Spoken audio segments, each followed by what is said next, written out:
Hey, Shalom, Shalom out here. This is your brother, Amawan Ariala, coming at you with another lesson. Definitely want to give all praise, honor, and glory to Yahweh, Bahashem, Yahweh Shai, Bahashem, Ruach HaKodash. Double honor to the apostles, elders, and bishops of Great Millstone who do it well. And also shalom to the brothers out there doing the work in truth and sincerity, and also the few sisters that are also listening. To you all, I say shalom, and also shalom to the hopefully elect. Call Allah, Yahweh, Bahashem, Yahweh Shai. All praise to Yahweh, Bahashem, Yahweh Shai. Forgive me in spirit and power to do this lesson. And Lord willing, it's edifying. But for the most part, I was meditating on wisdom and understanding. So the Spirit led me to the book of Proverbs.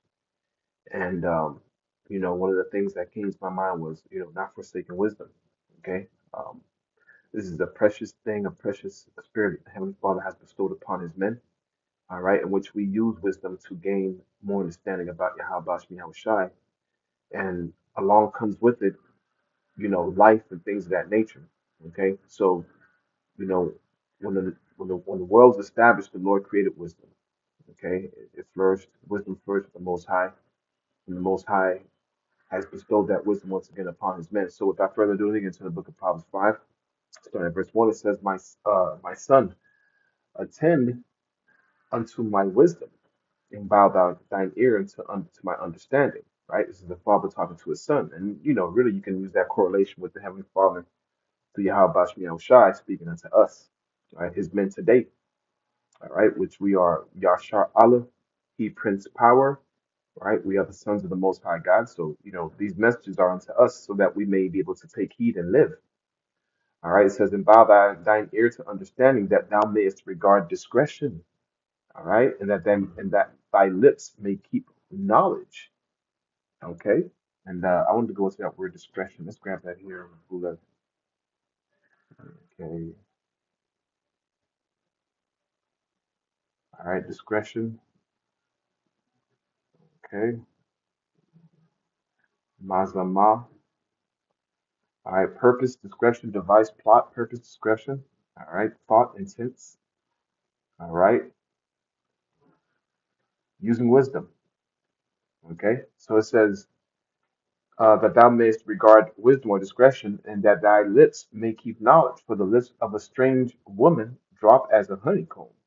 Okay, and her mouth is as smoother than oil. Right, when you go to that strange woman, you really go into a different belief system, a different doctrine, right, or a different understanding, or a different type of wisdom, because you have the wisdom of this world. And then you have the wisdom and knowledge of Yahweh Bashmi Yahweh Shai. So the Father is telling us, look, don't take heed to the wisdom of this world.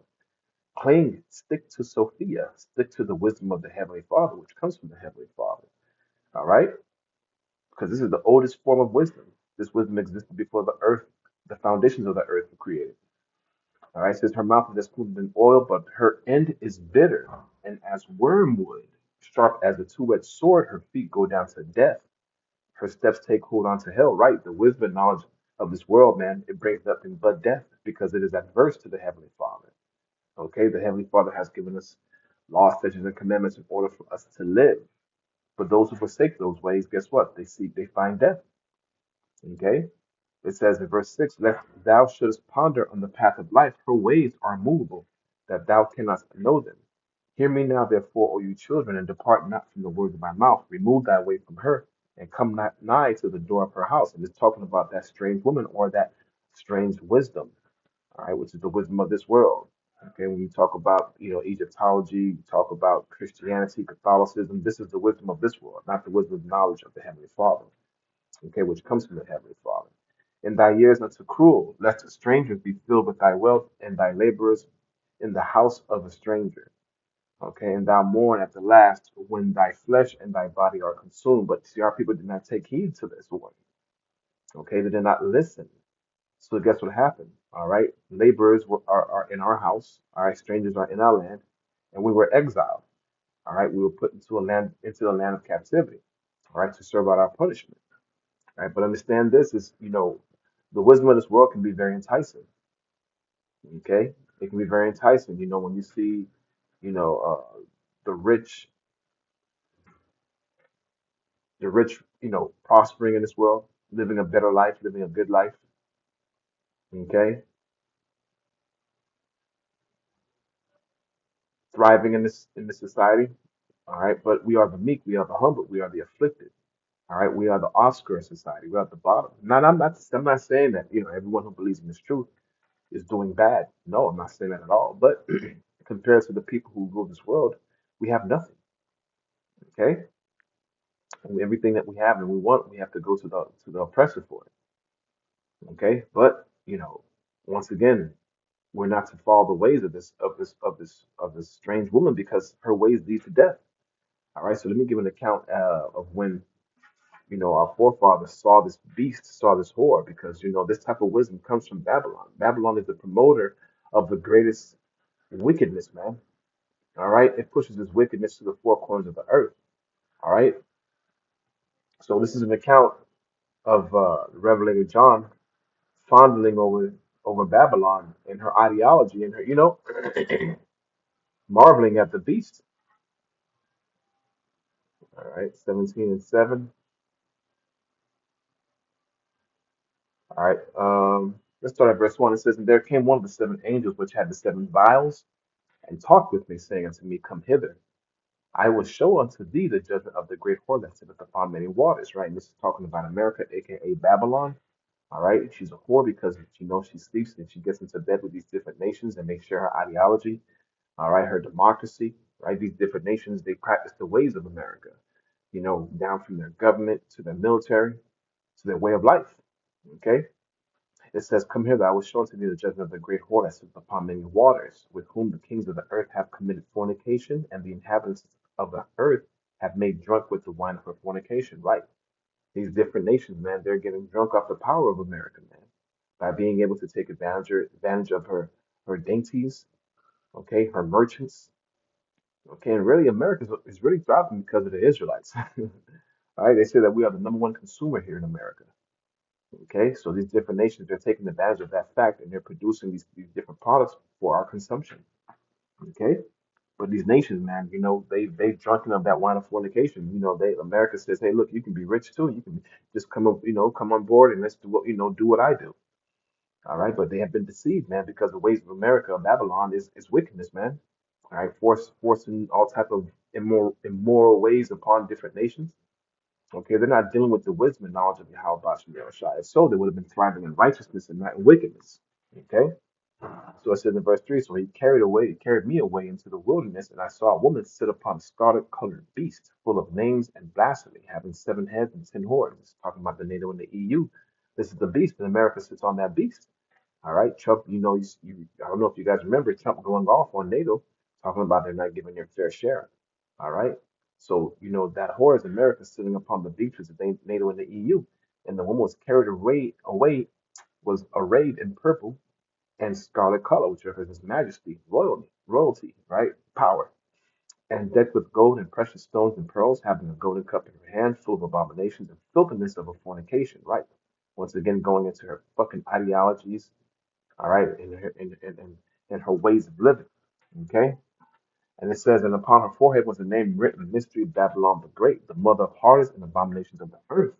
And I saw the woman drunken with the blood of the saints, which represents the nation of Israel. We are the saints, the so-called Negro, Latino, and Native Americans. All right? I think it's pursuant to Psalms 148 and 19 or 14 around that. Where it talks about how the Lord exalts the power of his saints, even the nation of Israel. Okay? And this says in verse 8, and the beast that thou sawest, and is not, shall ascend out of the bottomless pit and go into perdition that dwell on the earth, and shall wonder, that on the earth shall wonder whose names were not written in the book of life from the foundation of the earth when they behold the beast that was not. Okay? It's a lot here. Oh, I missed it. I missed it. Salakia, verse 6, it says, and I saw the woman drunken with the blood of the saints and with the blood of the martyrs of Yahushua. And when I saw her, right, like the whore, America and Babylon the Great, I wondered with great admiration. See? So even John wondered and admired this fucking whore because, she was prospering, all right, through her wisdom and knowledge. But that wisdom and knowledge only led to death, only leads to death. And the angel said unto me in verse 7, wherefore didst thou marvel? I will tell thee the mystery of the woman of the beast that carrieth her, which hath the 7 heads and the 10 horns. Right? Okay? So we can't be overtaken by the wisdom of this world, man. We have to apply the wisdom and knowledge of Yahweh Bashim Yahweh Shai. That's what's going to carry us through. That's what's going to preserve us. All right? The results of forsaken wisdom, man, you don't want to delve in those waters, man. You don't want to dive in those waters. Okay, because when you go against the Heavenly Father, look, the Lord gave us those laws, statutes, and commandments for a reason, so that we could live, man. All right, and when you go outside of that, all you do is introduce death. Okay, let me bring this out real quick. The book of Proverbs. We're going to Proverbs 8, and let's go to 32. It says, Now therefore hearken unto me, O you children of Israel, for blessed are they that keep my ways. Right, this is the Heavenly Father talking through Solomon to the children of Israel. Hear instruction and be wise, and refuse it not. Blessed is the man that heareth me, watching daily at my gates, waiting at the posts of my door. For whoso findeth me, right? This is the Heavenly Father saying, whoso findeth me, and how do you find the Lord?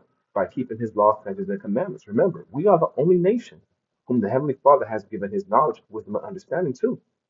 He has not imparted his knowledge and wisdom and understanding unto any other nation. Okay? So it's telling us of for whosoever of the nation of Israel findeth life, and shall obtain favor of Yahweh. But he that sinneth against me wrongeth his own soul, and all they that hate me love death. Right? So if you hate the Heavenly Father, if you hate the ways of the Heavenly Father, that means you love death. Why would you love death? Would you not rather live? Well, if you want to live, you got to start keeping the ways of the Heavenly Father. Take heed. All right. You have the men of the Lord that's out there putting out this word so that way you can, find life and find life more abundantly, even though we're in a state of captivity. But the life that we're going to live in abundance is going to be in the kingdom. But we are preparing ourselves for that life. Okay. The Heavenly Father says, don't be deceived, man. The unrighteous, the drunkard, these types of people, the fornicator, the effeminate, all these type of people are not going to inherit the kingdom. You're going to have to come back the second go round. If you're an Israelite, for those of you who are so-called heathens, man, you're going to get destroyed, all right, or put into captivity. All right, that's the end result of you people. All right, I'm going to bring up the last verse here. It's going to be in the book of Baruch 3 and 9. And it reads, it says, Hear Israel, the commandments of life. Give ear to understand wisdom. Okay? It says, how happens it Israel that thou art in thine enemy's land? Right? Are we not in our enemy's land? Were we not brought here to serve, all right, the people of this land? Did we not build up the foundations of this land? Bring riches to this land through our work? It says, Salaki, it says in verse 11, that thou art counted with them that go down to the grave. All right, let me go back. How happens is in Israel, or how happens in Israel that thou art in thine enemy's land, because we forsook the Heavenly Father, we did not keep his ways. This is why we're in our enemy's land. That thou art waxing old in a strange country, that thou art defiled with the dead, that thou art counted with them that go down to the grave. Thou hast forsaken the fountain of wisdom, for if thou hast walked in the ways of the Most High, Yahweh, thou should have dwelt in peace forever. Learn where is wisdom, where is strength, where is understanding, that thou may know also where is length of days and life, where is the light of the eyes and peace, who have found out her place, or who have come into her treasures. Okay? Where are the princes of the heathen become, and such as ruled the beast upon the earth? All right. So the Heavenly Father is saying, look, you forsook wisdom. You forsook the fountain of wisdom. Okay. You forsook the Lord. It says, for if thou have walked in the ways of God, in verse 13, then thou should have dwelt in peace forever. But we didn't do that. Okay. So this is the result of us not using or applying wisdom and understanding, man. All right. If you want understanding, wisdom and understanding is far above the cost of rubies, and it leads to life. So, Lord, when this lesson was edifying, definitely give all praise, honor, and glory to Yahweh Bashim Yahushai, Ba'ashem Rachak Kodash. Hey, Shalom, I can just keep pushing it to the end. Let's endure. Shalom.